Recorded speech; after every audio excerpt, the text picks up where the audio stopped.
Hi there, this is Teri from Stamping Magic. Welcome back to my channel. Today's project is this small purse gift bag.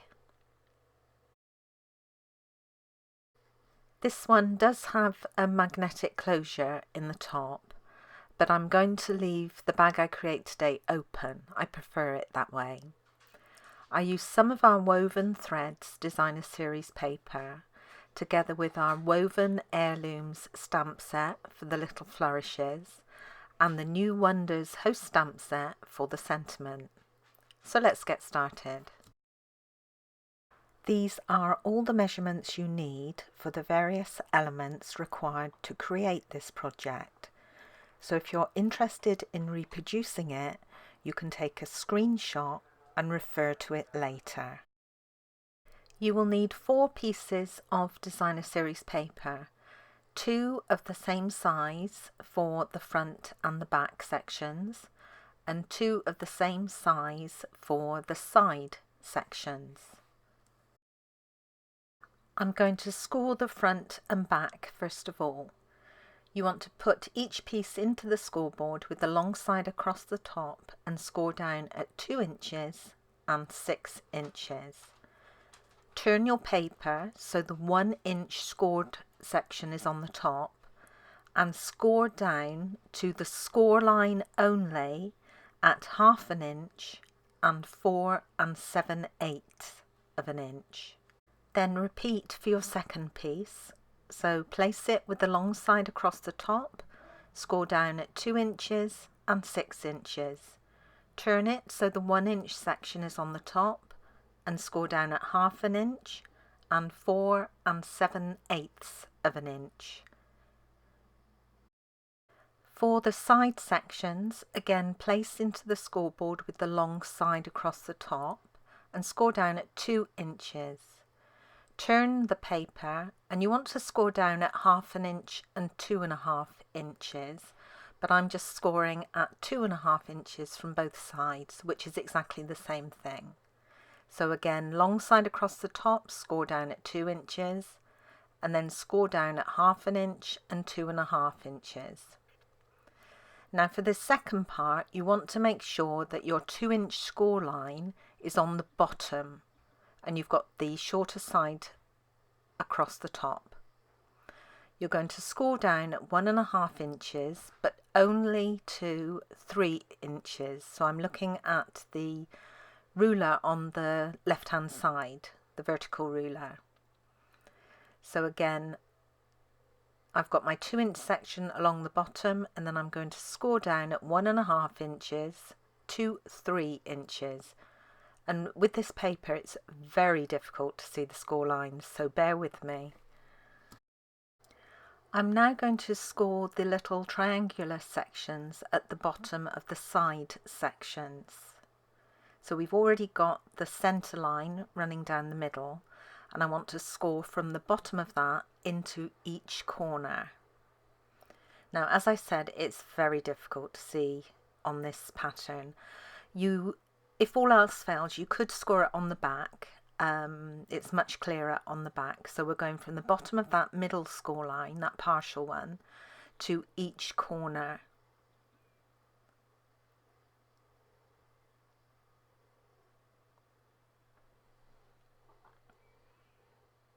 And I couldn't see it at all here. So again, you may find it helpful to fold on your score lines. You'll have a better idea then of where you need to go. And that's one side finished. Now for this second side, I struggle to see any of the score lines. So I'm just reinforcing them at the moment, and then I'm going to put a tiny pencil dot at each point so I can see more clearly where I've got to score. That made it much easier.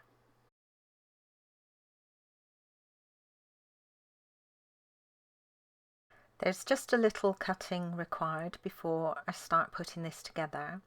Now I'm showing you on the reverse here, those 2 tiny rectangular pieces on the 1 inch scored section, they need to be removed. So cut those away. Don't slant cut or notch the edges of anything. You want the edges to remain nice and square. So just remove those rectangular pieces and do this on both sections.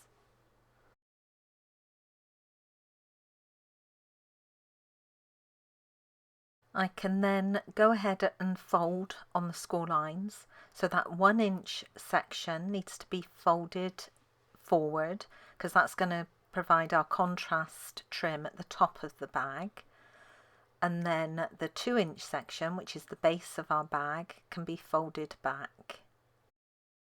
There's also a little cutting required on the side sections. Now you've got 2 small rectangular pieces on the bottom section and you want to take those away.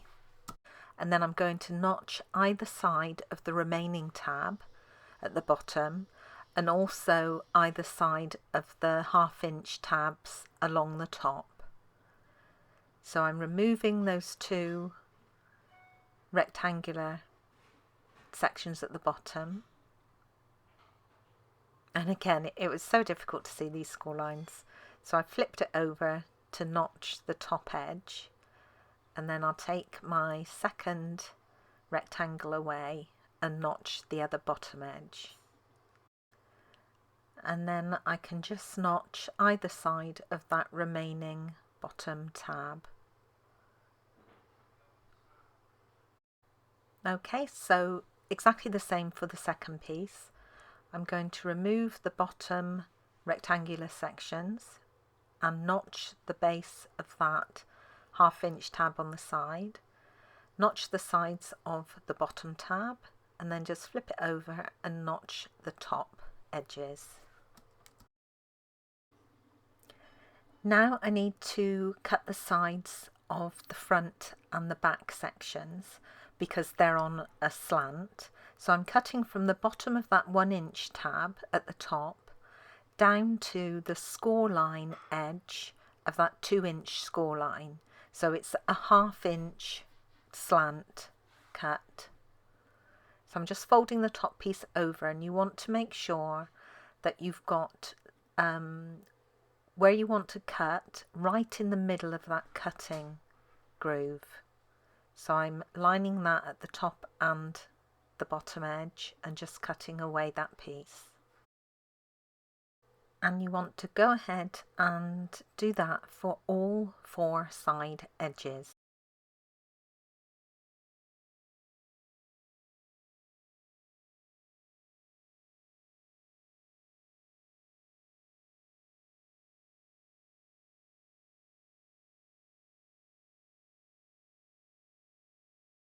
I'm going to use the edge die from the Magnolia Memory die set to cut the top edge of my bag. Now this is going to fold over, so I want to cut it with the wrong side facing up because that's the edge that's going to show, so I want that one to remain neat. I can cut both pieces together, so I'm just fixing them into position with a bit of washi tape. Now when you place your die onto your paper, you want to make sure that the points on the die and that curved edge at the sides are just under the very top edge of your paper section. Okay, the die is just a tiny bit longer than the paper, just a little bit wider, so make sure you've got it centered on your paper edge, and then just fix it in place with some washi tape.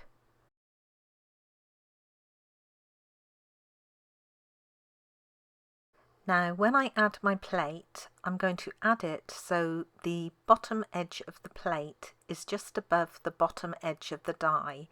I don't want that bottom edge of the die to be run through the Big Shot machine, because if it is, then it will emboss it onto the card, and I don't want that.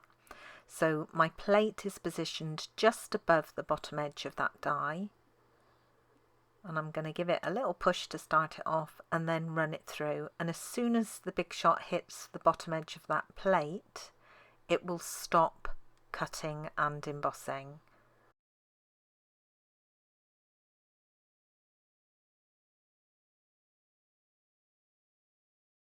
I'm now going to make the holes for the ribbon, and I'm going to mark these with a pencil, and I'm just aligning the marks with the points on that top edge. So I'm just doing it by eye, and then I'm using the largest hole punch on my crocodile just to punch them out, and the holes should go over that score line. So the score line should be centered through the holes. To secure the ribbon in place and make sure that it doesn't move, I'm using tear and tape adhesive, and I'm putting 2 very small strips underneath the punched holes and also above the punched holes, and this is on the right side of the gift bag, and you want to do that on both front and back sections.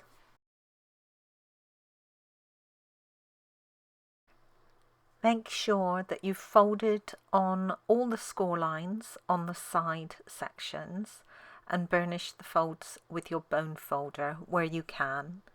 For that centre score line and the triangle, they need to be valley folds, and just try and pinch them with your fingers just to make the shape.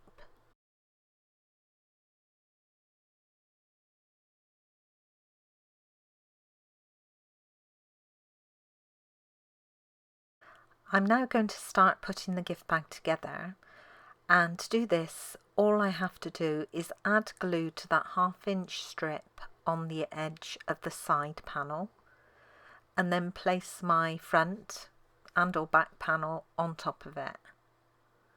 So I'm going to join all the pieces together, but I'm not going to form the gift bag shape just yet. I'm just going to add each of the sections in turn, so I've got one long piece.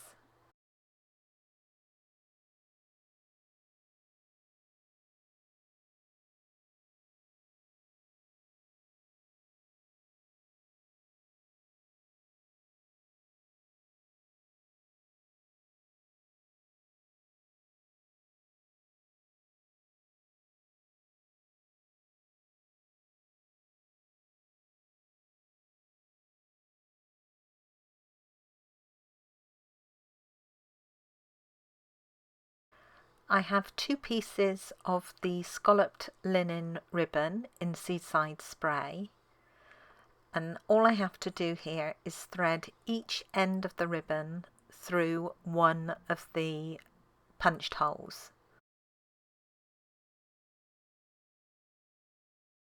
Then I'm going to pick the bag up and hold the shape in place, and just make sure that those ribbon handles are not twisted at all, and they'll lie flat when I stick them down.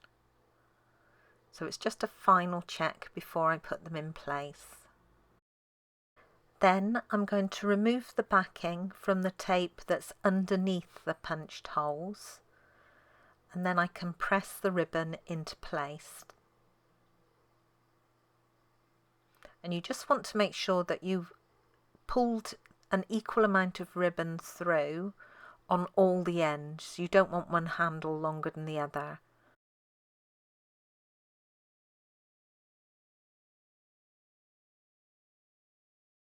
I've already gone ahead and removed the backing from the tape that was above the punched holes, and now I'm adding dimensionals. Now I'm adding 3. If you want to add a magnetic closure, then don't add one to the centre. That's where you would put your magnet. And I'm going to remove the backings.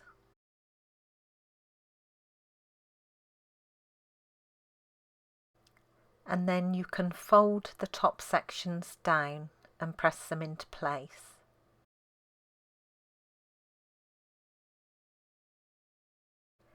Now I can complete that last side section.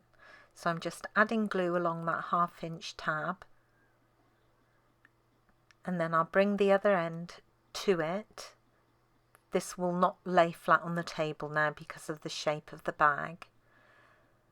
And just align that edge with the score and then press it into place. Before you fix the base of the bag, you want to decide which side you want to have as the front of your bag, and that tab will be the last one you fold in. So I'm folding in the back tab first of all, then I will add glue to the remaining 3 tabs, fold the side ones in next, and then lastly the front tab, and that leaves a lovely clean edge on the front of your bag. Then you can give it a good press down from the inside. I've used a couple of the ornate frames dies for my tag. Now one I've cut in terracotta tile, and then I cut another one from Whisper White, and I've glued them together back to back. So having the white on the back means you can write a message on there if you want to. And then I used another of the dies to cut out the other Whisper White tag. Now I'm going to use the Woven Heirlooms stamp set, this little sort of flourishy image. And I'm also going to use a sentiment from the New Wonders Host stamp set. Now stamping this little white mat for the tab was a bit of a palaver, but I wanted to do it properly and get the images exactly where I wanted them. Now I've just added some temporary adhesive to the back to keep it in position, and then I've added an acetate sheet over the top. I'm going to do a dummy run. I've positioned my stamp where I think I want the image stamped, and I'm just using black ink to test it on the acetate. Now it was out just slightly, so I've picked up the white mat and I'm moving it just slightly to align it so the image will stamp centrally on the top, and then I can press it down and that temporary adhesive will hold it in place. I've cleaned my acetate, stamped it down again just to make sure it's in the right place, which it was, cleaned my stamp and my acetate yet again, and then I've marked with a pencil the edges of where that tag sits, and then I can stamp it properly with the Seaside Spray ink. Now because I mark the edges, I can flip it round, align the edges again with those pencil marks, and I'm going to do a dummy run just to check the position. I've inked up my stamp in black and I've stamped it on top of the acetate again so I can see where it will stamp, and I was happy this time. So I can ink up my stamp with Seaside Spray, stamp it down, and now my little mat's finished. I'm going to stamp my little sentiment in terracotta tile ink, and I'm going to cut this out using one of the stitch nested label dies, and it's the smallest one in the set. I've gone ahead and added dimensionals onto the sentiment and also that white mat, so I can remove the backings from each of them and position them onto my tag base.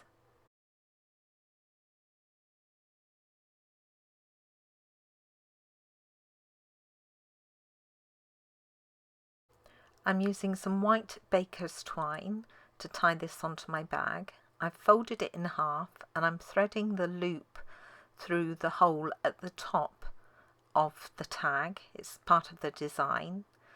Opening up the loop and pushing the ends through before pulling it tight, and it sits lovely on the top of that tag. Then I can just tie this loosely onto one side of the bag.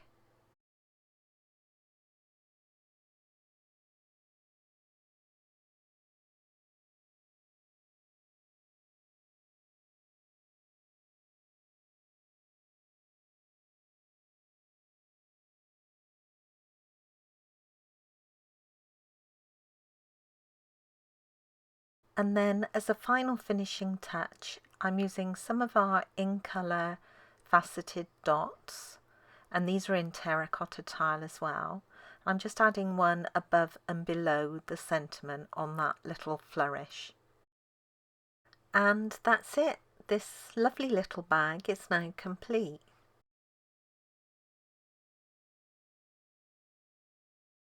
And here's another look at my original one. And I have made one more. Now I've used the Magnolia Lane Designer Series paper for this one and the Magnolia Blooms stamp set.